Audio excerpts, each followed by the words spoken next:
എൻ്റെ തൊഴിലിനോട് വളരെ ആത്മാർത്ഥതയുണ്ട്, സുഹൃത്തുക്കളോടുമൊക്കെ വളരെ ഇമോഷണലായിട്ടുള്ള ആളാണ്. എക്സിക്യൂട്ടീവ് കമ്മിറ്റിയിൽ തന്നെ ചർച്ച ചെയ്യണമെന്ന് ഒരു വിഭാഗം ആവശ്യമുന്നയിച്ചതോടെ ശ്വേതാ മേനൻ എതിർക്കുകയായിരുന്നു. ജോയിന്റ് സെക്രട്ടറി ആയിരുന്ന കാലം മുതൽ അമ്മയിൽ സംസാരിക്കാൻ നമ്മുടെ ഒരു EC മീറ്റിംഗിന് ശേഷം അൻസിബ പെട്ടെന്ന് പോകേണ്ടി വന്നു. ബിക്കോസ് നോമ്പിന്റെ സമയമായിരുന്നു.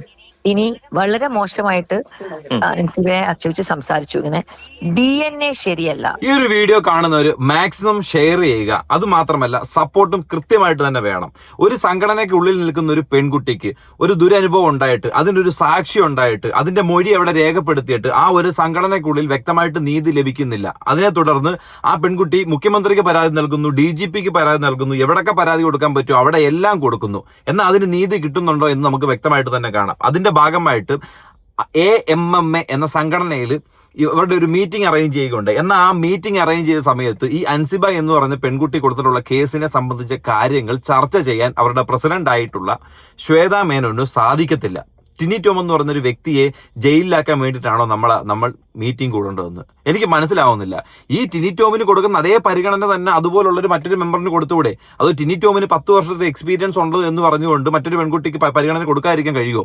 നീതി എവിടെയാണ്, ന്യായം എവിടെയാണെന്ന് നോക്കിയിട്ട് സംസാരിക്കുന്നില്ല. അതിനകത്ത് വ്യക്തമായിട്ടൊരു കാര്യം, ഈ ടിനി ടോം എന്ന് പറയുന്ന വ്യക്തി പറയുന്ന കാര്യങ്ങൾക്കകത്ത് സത്യസന്ധതയുണ്ടെന്ന് ഒരു തരത്തിലുള്ള ഒരു പോയിന്റ് തെളിവ് പോലും കൊണ്ടുവരാൻ കഴിയാത്തൊരു സാഹചര്യത്തിൽ ഈ അൻസിബ എന്ന് പറയുന്ന പെൺകുട്ടി പറയുന്ന കാര്യങ്ങൾക്ക് വ്യക്തമായ ധാരണയുണ്ട്, അതിന് വ്യക്തമായി കണ്ട ആൾക്കാരുണ്ട്, അതിന്റെ വോയിസ് ക്ലിപ്പുകളുണ്ട്, അയച്ചിട്ടുള്ള മെസ്സേജസ് ഉണ്ട്.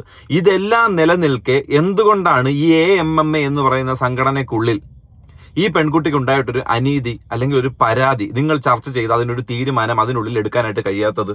ഓൾറെഡി അതിനുള്ളിൽ ഈ പരാതി കൊടുത്തിട്ടുണ്ട്, എന്നാൽ ആ ഒരു പരാതി അവിടെ നിന്നും ഇറൈസ് ചെയ്യപ്പെട്ടു എന്ന് പറയുന്നുണ്ട് അല്ലേ? അങ്ങനെ ഒരു പരാതി ഇതിനു മുമ്പ്, അതായത് ഫെബ്രുവരി 13 ഇവരുടെ റിഹേഴ്സൽ സമയത്ത് നടന്നിട്ടുള്ള ഒരു കാര്യം അവിടെ ചർച്ച ചെയ്യേണ്ട ഒരു കാര്യമായിരുന്നു. നിങ്ങൾ പറഞ്ഞിട്ടുണ്ട്, എടുത്തിട്ടില്ല. ഒരു വോയിസ് ലീക്ക് ആയിട്ടുണ്ട്. ആ വോയിസ് ഞാൻ അതിനകത്ത് വ്യക്തമായിട്ട് തന്നെ വെക്കാം. ഈ കേസുമായിട്ട് ബന്ധപ്പെട്ട് മുഖ്യമന്ത്രിക്കും പരാതി കൊടുത്തിട്ടുണ്ട്. ആദ്യം നമുക്ക് ആ കേസ് വഴി ആ വോയിസ് ക്ലിപ്പിലേക്ക് വരാം. ടിനി ടോമിനെതിരായ നടി അൻസിബയുടെ പരാതി ചർച്ച ചെയ്യാതെ അമ്മ എക്സിക്യൂട്ടീവ് യോഗം. പ്രസിഡന്റ് ശ്വേതാ മേനോനാണ് എക്സിക്യൂട്ടീവ് യോഗത്തിൽ ചർച്ച ചെയ്യേണ്ട എന്ന നിലപാടെടുത്തത്. മറ്റംഗങ്ങൾ ചർച്ച വേണമെന്ന് ആവശ്യപ്പെട്ടെങ്കിലും ശ്വേത എതിർക്കുകയായിരുന്നു. ടിനിയെ ജയിലിൽ കയറ്റാനോ ആണോ ശ്രമം എന്നും ശ്വേത യോഗത്തിൽ ചോദിച്ചു. ശ്വേതാ മേനോൻ പ്രസിഡന്റൊക്കെ തന്നെ, ഒരു പ്രസിഡന്റ് തീരുമാനം അന്തിമമാകും എന്ന രീതിയാണ് ഒരു മീറ്റിംഗ് അറേഞ്ച് ചെയ്യുമ്പോഴോ അല്ലെങ്കിൽ ഒരു ടീം വർക്കായിട്ട് മുന്നിലേക്ക് പോകുമ്പോഴത്തേക്കിന് മറ്റുള്ളവർ അഭിപ്രായങ്ങൾ കേട്ട് അത് ക്രോഡീകരിച്ച് അതിനൊത്തൊരു നിലപാടെടുക്കുക എന്നുള്ളതല്ലേ? ഈ കറക്റ്റായിട്ട് ഒരു ലീഡർഷിപ്പ് ക്വാളിറ്റിയോട് കൂടി അത് കൊണ്ടുപോകാന്നുള്ളതല്ലേ? അല്ലാതെ ഒരു വൺ മാൻ ഷോയോ ഏകാധിപത്യോ ഒന്നും അല്ലല്ലോ ഇതുപോലുള്ള കാര്യങ്ങൾക്ക് വേണ്ടത്. എനിക്കിത് കേട്ടിട്ട് അങ്ങനെ തന്നെയാണ് ഫീൽ ആവുന്നത്. അമ്മയ്ക്കുള്ളിലെ പ്രശ്നങ്ങൾ നീറിപ്പോകുകയാണ്. ടിനി ടോമിനെതിരെ ഗുരുതരമായ ആരോപണം ഉയർത്തി അൻസിബ അമ്മയ്ക്ക് നൽകിയ പരാതി എക്സിക്യൂട്ടീവ് കമ്മിറ്റി യോഗത്തിൽ ചർച്ച ചെയ്യേണ്ടതില്ല എന്ന നിലപാടിലാണ് അമ്മയുടെ ഒരു വിഭാഗം ഭാരവാഹികൾ. എന്നാൽ അൻസിബയുടെ പരാതി എക്സിക്യൂട്ടീവ് കമ്മിറ്റിയിൽ തന്നെ ചർച്ച ചെയ്യണമെന്ന് ഒരു വിഭാഗം ആവശ്യമുന്നയിച്ചതോടെ ശ്വേതാ മേനൻ എതിർക്കുകയായിരുന്നു. ജോയിന്റ് സെക്രട്ടറി ആയിരുന്ന കാലം മുതൽ അമ്മയിൽ സംസാരിക്കാൻ ഒരുപാട് സമയം കിട്ടിയ ആളാണ് അൻസിബ. അപ്പോഴൊന്നുമില്ലാത്ത പരാതിയിൽ എക്സിക്യൂട്ടീവ് കമ്മിറ്റിയിൽ ചർച്ച ചെയ്ത് സമയം കളയാനില്ലെന്നാണ് നേതൃത്വത്തിന്റെ നിലപാട്. ഇത്രയധികം തെളിവുകളോടുകൂടി തന്നെ കേരളത്തിലുള്ള മാധ്യമങ്ങളെ അപ്രോച്ച് ചെയ്തിട്ട് അതുവഴി ഇതുമായിട്ടുള്ള ബന്ധപ്പെട്ട ന്യൂസുകളും കാര്യങ്ങളും ഈ ലക്ഷ്മിപ്രിയ ഉൾപ്പെടെ ഈ പെണ്ണിനെതിരെ കൊടുത്തിട്ടുള്ള കേസുകളും അതിനെ തുടർന്ന് ഈ ലക്ഷ്മിപ്രിയയ്ക്കും ആ തൃപ്പൂണിത്തുറ സ്റ്റേഷനിലെ ആ വനിതാ ജീവനക്കാരിക്കുമെതിരെ കേസ് വരെ ആരോപണം കൊണ്ടുവന്നിരിക്കുന്ന ഒരു സമയത്ത് എന്തുകൊണ്ട് ഈ പെൺകുട്ടി പറയുന്ന കാര്യത്തിൽ വ്യക്തതയില്ല എന്ന് പറഞ്ഞ് നിങ്ങൾ നിൽക്കുന്നു? അതോ ആ പെണ്ണിനെതിരെ ആരോപണം വന്നതുപോലെ തന്നെ DNA ശരിയല്ല, അതേ നിലപാട് തന്നെ ഉന്നയിച്ച് നിൽക്കുകയായിരിക്കും ഈ ശ്വേതാ മേനോൻ എന്ന് പറയുന്ന ഒരു വ്യക്തി? എനിക്ക് മനസ്സിലാവുന്നില്ല. കഴിഞ്ഞ എൻ്റെ വീഡിയോ കാണുന്നവർക്കറിയാം, ഇതുമായിട്ട് ബന്ധപ്പെട്ടുമ്പോൾ നമ്മളൊരു 4-5 വീഡിയോസ് ചെയ്യുന്നുണ്ട്. അപ്പോൾ ഇതുമായിട്ടുള്ള വ്യക്തമായിട്ടുള്ള പല ധാരണകളും ഈ കേൾക്കുന്ന നമുക്കുണ്ട്. അതായത് മാധ്യമ സമൂഹം വഴി നിങ്ങൾ പുറത്തുവിടുന്ന പല കാര്യങ്ങളും അങ്ങനെയാണ്. ഈ പറയുന്ന കാര്യങ്ങൾ, അൻസിബ പറയുന്ന കാര്യങ്ങൾക്ക് വ്യക്തതയില്ല, സത്യമല്ല എന്ന് നിങ്ങൾക്കുണ്ടെങ്കിൽ അതിന് ഉത്തരം നിങ്ങൾ തരിക, വിത്ത് പ്രൂഫ് നിങ്ങൾ തരിക. അപ്പോൾ കാണുന്ന ഞങ്ങളെപ്പോലുള്ള കാണികൾ അത് വിശ്വസിക്കാം. അല്ലാത്തടത്തോളം ഈ ഒരു AMMA എന്ന് പറയുന്ന സംഘടന നിങ്ങൾ പിരിച്ചുവിടണം. ഒരു കാശിന് കൊള്ളത്തില്ല. 4 പേരുടെ മുന്നിൽ, അതായത് ഈ മോളിവുഡിന്റെ സംഘടന എന്ന് പറഞ്ഞുകൊണ്ട് മറ്റു ഒരു മുഡിനോട്ടും കൊണ്ട് കാണിക്കാൻ പറ്റാത്ത രീതിയിലുള്ള തന്തയില്ലായ്മ ഇതിനകത്ത് നടന്നുകൊണ്ടിരിക്കുന്നത്. ജനറൽ ബോഡിയിൽ ചർച്ചയാകാമെന്നും അമ്മ പ്രസിഡന്റ് കൂടിയായ ശ്വേതാ മേനൻ പറഞ്ഞതായാണ് വിവരം. എന്നാൽ നിലവിലുള്ള സമിതിയിൽ വിശ്വാസമില്ലെന്നും പ്രത്യേക സമിതി രൂപീകരിക്കാതെ തന്റെ വാദം പറയാനാകില്ലെന്നാണ് അൻസിബയുടെ നിലപാട്. തീർച്ചയായിട്ടും ഈ ഒരു നിലപാടെടുത്തിരിക്കുന്ന ശ്വേതാ മേനോനും അല്ല കൂടെ നിൽക്കുന്ന വ്യക്തികൾക്കും എങ്ങനെയാണ് ഈ പെണ്ണിന് ഒരു ജനറൽ ബോഡി മീറ്റിംഗിൽ ഇവരുടെ പ്രശ്നങ്ങൾ പരിഹാരം ഉണ്ടാക്കാം, അതിൻ്റെ ഒരു പ്രത്യേക ടീം അവരുടെ ടീം തന്നെ അന്വേഷിക്കട്ടെ എന്ന് പറയുന്നത് അത് എന്ത് കാര്യമുള്ളത്?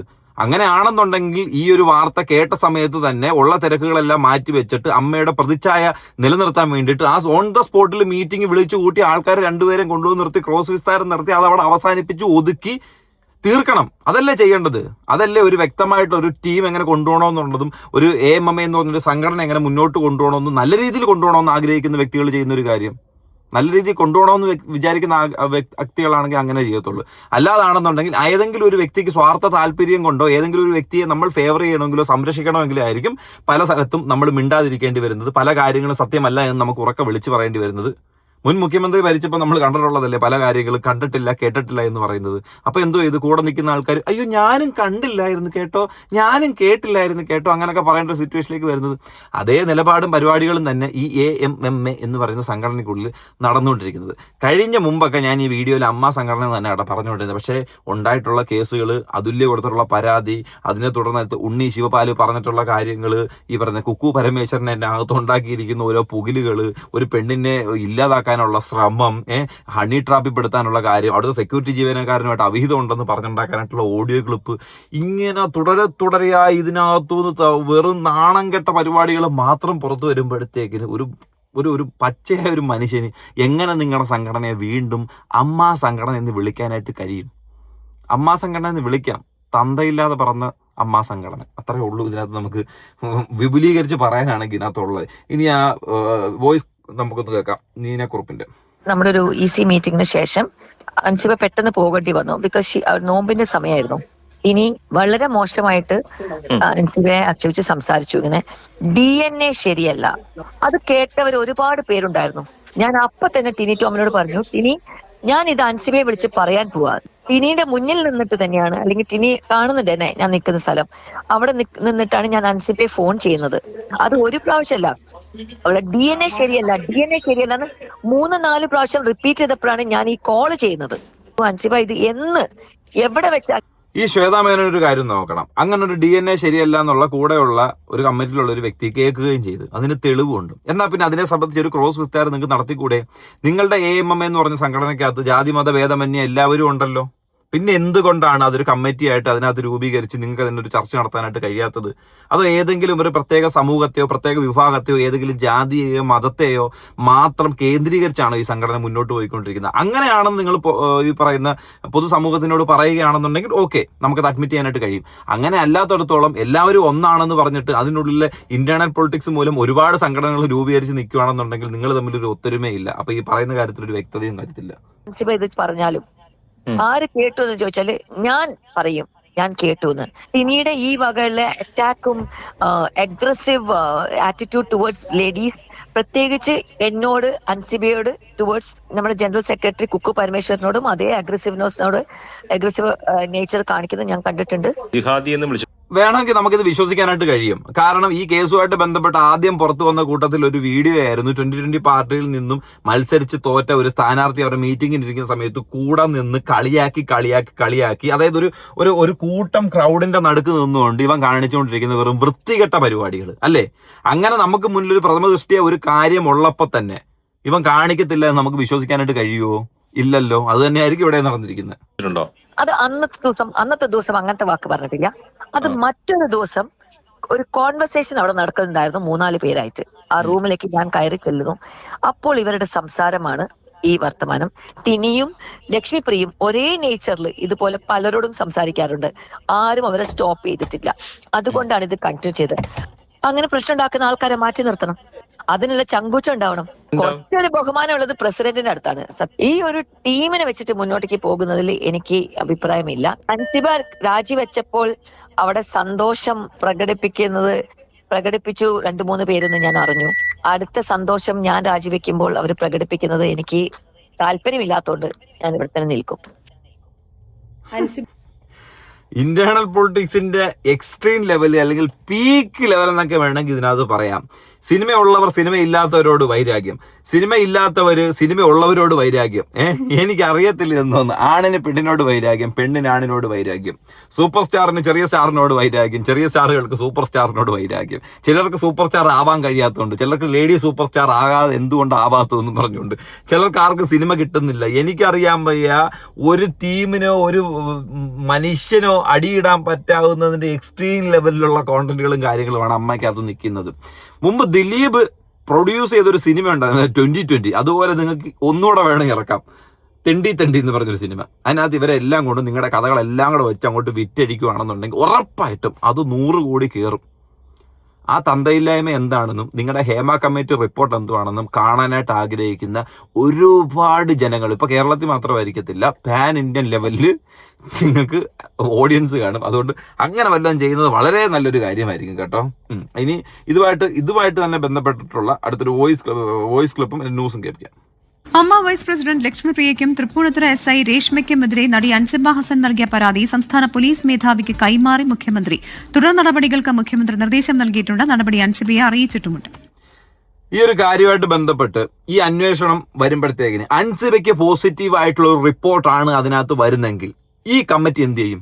ഇതിന്റെ പ്രസിഡന്റ് എന്ത് ചെയ്യും? ഒന്ന് ആലോചിച്ച് നോക്കുന്ന കാര്യമല്ലേ. ജസ്റ്റ് ഈ സംഘടന, അതായത് ഈ AMMA എന്ന് പറയുന്ന സംഘടന ഈ ഒരു പ്രസിഡന്റ് രൂപീകരിച്ചതല്ല. വർഷങ്ങളായിട്ട് ഒരുപാട് ആൾക്കാരുടെ കയ്യിൽ നിന്നും കൈമറിഞ്ഞ് ഏകദേശം 32ാമത്തെ കമ്മിറ്റി എങ്ങാണ്ടെന്നൊക്കെയാണ് പറയുന്നത് വന്നിട്ടുള്ളൊരു സാധനം. അത് ഇങ്ങനൊരു വ്യക്തി, കുറച്ച് ആൾക്കാർ, ഒരു ലിമിറ്റഡ് കുറച്ച് പേഴ്സൺസ് മാത്രം വന്നിരുന്ന് ഈ ഒരു സാധനം ഇല്ലാതാക്കുമ്പോഴത്തേക്ക് അതിനകത്ത് എത്രത്തോളം വ്യക്തതയുള്ളത്, അതിനകത്ത് എത്രത്തോളം സത്യസന്ധതയുണ്ട്? നിങ്ങളെ കൂടെ നിൽക്കുന്നവർക്ക് നിങ്ങൾക്ക് അതിനകത്ത് എന്തോ ബെനിഫിറ്റ് ഉള്ളത് എനിക്ക് മനസ്സിലാവുന്നില്ല. നിങ്ങളായിട്ട് ഒരുപാട് മൂല്യങ്ങളുള്ള, ഒരുപാട് നടീനടന്മാരുള്ള, അതായത് ലോക നിലവാരത്തിൽ എടുത്തു വെക്കാൻ കഴിയുന്ന നടീനടന്മാരുള്ള ഒരു ഇൻഡസ്ട്രിക്കകത്ത് ഇതുപോലെ വൃത്തികെട്ട പരിപാടികൾ നടന്നിട്ട് അവരാരൊക്കെയാണെന്ന് ചൂണ്ടിക്കാണിച്ച് എടുത്തു മാറ്റി നിർത്താനായിട്ട് കഴിയത്തില്ല എന്നുണ്ടെങ്കിൽ വിടുക, കമ്മിറ്റി വിടുക. കാരണം നിങ്ങളുടെ പേരിൽ അഭിമാനിക്കുന്നത് ഒരുപാട് മലയാളികളുമായിരിക്കും. അതായത് മലയാളികൾ നല്ലതാണ്, സിനിമ നല്ലതാണ്, സിനിമയിൽ അഭിനയിക്കുന്നവർക്ക് നാച്ചുറൽ അഭിനയമാണ് എന്നൊക്കെ ഉള്ളൊരു നല്ലൊരു പരദൂഷണം പടരുന്നൊരു സമയം. ഈ അഭിനയം മാത്രമാണ്, ആ അഭിനയം തന്നെയാണ് റിയൽ ലൈഫിൽ ഇവന്മാർ കാണിച്ചുകൊണ്ടിരിക്കുന്നത് എന്ന് വരുമ്പോഴത്തേക്കിനുണ്ടല്ലോ, നമ്മളെപ്പോലുള്ള ഈ സിനിമയെ അല്ലെങ്കിൽ ഇതുപോലെ ആരാധകരെയും ഒക്കെ നിൽക്കുന്ന ആൾക്കാർക്കൊക്കെ ഇച്ചിരി ബുദ്ധിമുട്ടുള്ളൊരു കാര്യം തന്നെയായിരിക്കും ഇത്. നമസ്കാരം സാവിച്ചേട്ടാ, ഞാന് ഭയങ്കര മാനസിക വിഷമത്തിലാണ്. എന്നെ ഒരുപാട് ദ്രോഹിച്ചു, ഉപദ്രവിച്ചു, എന്നെ മെന്റൽ ഹരാസ് ചെയ്തു. ലക്ഷ്മിപ്രിയ എനിക്കെതിരെ നൽകിയൊരു വ്യാജ പരാതിയുടെ പേരിൽ തൃപ്പൂണിത്തുറ വനിതാ സെല്ലിലെ രേഷ്മ 3 മണിക്കൂർ ഹരാസ് ചെയ്തു. അവരുടെ കൂടെ ഉണ്ടായിരുന്ന കോൺസ്റ്റബിൾസ് എല്ലാം അതുപോലെയൊക്കെ തന്നെ പെരുമാറിയത്. പിന്നെ ഒരു ASI ഉണ്ടായിരുന്നു വനജ, അവരൊക്കെ ഭയങ്കര മോശമായിട്ടാണ് ബിഹേവ് ചെയ്തത്. എന്നിട്ട് എനിക്കിതുവരെ ഒരു നീതി കിട്ടിയിട്ടില്ല. ഞാൻ അതുകൊണ്ടാണ് ഇപ്പോൾ ഒഫീഷ്യലി കംപ്ലൈന്റ് അയച്ചത്. എന്നെ ഒന്ന് ഹെൽപ്പ് ചെയ്യാൻ പറ്റൂ പ്ലീസ്. ഫ്രണ്ട് ഓഫീസ് ജീവനക്കാരി അതുല്യ താനുമായി അപകീർത്തികരമായ ബന്ധമുണ്ടെന്ന് പറയാൻ സെക്യൂരിറ്റി ജീവനക്കാരനെ കുക്കു പരമേശ്വരൻ നിർബന്ധിച്ചെന്നാണ് പരാതി. ശബ്ദ സന്ദേശം അതുല്യ പുറത്തുവിട്ടു. അതിലേക്ക് ആദ്യം ഇതെന്താണെന്ന് വെച്ച് കഴിഞ്ഞാൽ ഒരു വലിയ പടുമരം, അതിനകത്ത് ഉള്ള ചില്ലകളെല്ലാം കേടാ. അതിലൊരു ചില്ലയാണ് ഹൻസിബ, രണ്ടാമത്തെ ചില്ലയാണ് ഈ കുക്കു പരമേശ്വര് അവിടെ വർക്ക് ചെയ്തിരുന്ന അതുല്യ എന്ന് പറഞ്ഞ പെൺകുട്ടിക്കുണ്ടായ ഒരു ഇൻസിഡന്റ്. കഷ്ടം തന്നെ കേട്ടോ. നമുക്ക് അവതരിപ്പിച്ചിട്ട് ഇതാക്കി കഴിഞ്ഞാല് എന്താണ് അങ്ങനെ ചെയ്തുകൂടെ എന്ന് ചോദിച്ചു. ഞാൻ പറഞ്ഞ അതൊന്നും വേണ്ട, അതൊക്കെ ഇങ്ങനെ ഏത് പെണ്ണ് അവിടെ പെണ്ണും കാര്യങ്ങളൊന്നും ഇല്ലല്ലോ. അല്ല അത് അതുല്യ മുപ്പതിന്റെ കൂടെ അങ്ങനെ നിന്നത് വീഡിയോ എടുത്തപ്പോ ഞാൻ പറഞ്ഞ ആര് വീഡിയോ എടുത്തത്? അത് ശരിയാ, അതുല്യ വേണ്ട. അപ്പൊ അതുല്യ വീഡിയോ എടുത്ത് നോക്കാം, വേറൊരു സ്ത്രീയോടെ വന്നത് ലെവലായാലും ഇങ്ങനെ ഉണ്ടാവും. ഇത് പറഞ്ഞപ്പോ ഞാൻ ചോദിച്ചു, പെണ്ണുങ്ങളൊന്നും വേണ്ട മേഡം പറഞ്ഞു. ഞാൻ പറഞ്ഞു പെണ്ണൊന്നും വേണ്ട എന്ന് പറയാ. എന്നാ നമ്മള് ഇത് മാത്രം ആക്കല്ലേ, എല്ലാ പ്രശ്നങ്ങളും സോൾവ് ആവും. ഇവിടുത്തെ ഉണ്ണിസാഹ എല്ലാം സോൾവ് ആവും, ആർക്കും ഒരു പ്രയോജനം ഉണ്ടാവില്ല. അപ്പൊ ചിലതാണ്. അപ്പൊ അതിന് ഒരു പ്രശ്നം വരില്ല, ആരും അറിയില്ല. ഇതാണ് ആ വലിയ മരത്തിന്റെ രണ്ടാമത്തെ ചില്ലയ്ക്കുണ്ടായിരിക്കുന്ന ഒരു പ്രശ്നം. ഇതിനകത്തൊരു കുഴപ്പം എന്താണെന്നറിയോ? ഈ 2 ചില്ലകളും പോയി കഴിഞ്ഞാൽ, അല്ലെങ്കിൽ ഇതേപോലുള്ള പല ചില്ലകളുണ്ട്, ഈ ചില്ലകളെല്ലാം പോയി കഴിഞ്ഞ് ഈ മരം അങ്ങ് വീഴും. ഈ മരം വീഴുമ്പോഴത്തേക്കിന് അതിനകത്ത് കൂട് കൂട്ടിയിരിക്കുന്ന ഒരുപാട് നല്ല നല്ല കിളികൾ, പക്ഷികൾ, മുട്ടയിട്ടിരിക്കുന്ന ആൾക്കാർ ഇല്ലേ, ആശ്രയിച്ച് ജീവിക്കുന്ന ഒരുപാട് ആൾക്കാർ കാണും. അവരുൾപ്പെടെ ആയിരിക്കും ഇതങ്ങ് അവസാനിപ്പിക്കുന്നത്, അല്ലെ അവസാനിക്കുന്നത്. അപ്പം എന്തോ വേണം, നമുക്ക് കേടുപാടുണ്ടായിരിക്കുന്ന ചില്ല ഏതാന്ന് നോക്കിയിട്ട് ആ ചില്ല മാത്രം അങ്ങ് മുറിച്ച് കളയുക. അപ്പം എന്തോ പറ്റും, ആ മരം വീണ്ടും വളരും, വീണ്ടും നല്ല രീതിയിൽ വളർന്ന് ഒരുപാട് പക്ഷികൾക്ക് വീണ്ടും വന്നിരിക്കാനുള്ളൊരു പ്ലാറ്റ്ഫോം അവിടെ വീണ്ടും നല്ല രീതിയിൽ കിട്ടും. ഇതൊക്കെ അറിയാവുന്ന, വിദ്യാഭ്യാസമുള്ള, അഭിനയിക്കാൻ അറിയാവുന്ന ഒരുപാട് മണ്ടന്മാരുള്ള സംഘടനയാണ്. എന്നിട്ട് പോലും ഇവനൊക്കെ ഇവന്റെ പാടും നോക്കി ഇതുപോലൊരു സംഘടനയെ നശിപ്പിച്ചുകൊണ്ടിരിക്കുന്നു. ഇപ്പം നമ്മൾ രണ്ടാമത് കേട്ട അതുല്യ എന്ന് പറഞ്ഞ ഇൻസിഡന്റിനകത്ത് പ്രതിയായിരിക്കുന്നത് ഈ പറയുന്ന നീനു കുറുപ്പ്, കുക്കു പരമേശ്വരന്, ഉണ്ണി ശിവപാല് തുടങ്ങിയ ആൾക്കാർ. ഇവരെല്ലാം കൂടെ ഈ പറയുന്ന മാനേജർ എന്ന പെൺകുട്ടിയെ കൊടുക്കാൻ വേണ്ടിയിട്ട് അവിടുത്തെ സെക്യൂരിറ്റി ജീവനക്കാട്ട് അവിഹിതം ഉണ്ടെന്ന് പറഞ്ഞെടുക്കണമെന്ന് പറഞ്ഞ് സെക്യൂരിറ്റി ജീവനക്കാരെ കൊണ്ടുവന്നൊരു പരിപാടി. അതായത് ഇപ്പുറത്ത് അൻസിബയുടെ സപ്പോർട്ട് ചെയ്യുന്ന ആൾക്കാരാണ് ഇതിനകത്ത് പ്രതികളായിട്ട് വന്നിരിക്കുന്നത്. തൊട്ടപ്പുറത്ത് മറ്റേവരും. അതായത് ഇവരിപ്പോൾ ചേരി തിരിഞ്ഞിട്ടാണ് ഈ സംഘർഷം നടന്നുകൊണ്ടിരിക്കുന്നത്. എൻ്റെ അഭിപ്രായത്തിൽ ഇതിനകത്ത് സൂപ്പർ സ്റ്റാർ എന്ന രീതിയിലുള്ള മോഹൻലാലും മമ്മൂട്ടി 2 പേരും ഇതിനകത്ത് ഇടപെട്ടതിന് ശേഷം ഈ രണ്ടിനകത്ത് നിൽക്കുന്ന 2 ടീമുകളെയും അന്വേഷണ വിധേയമായിട്ട് അങ്ങ് സസ്പെൻഡ് ചെയ്ത് ഇറക്കി പുറത്തോട്ടങ്ങ് നിർത്തുക. അവര് ഗ്രൗണ്ടിൽ കിടന്ന് കളിക്കട്ടെ.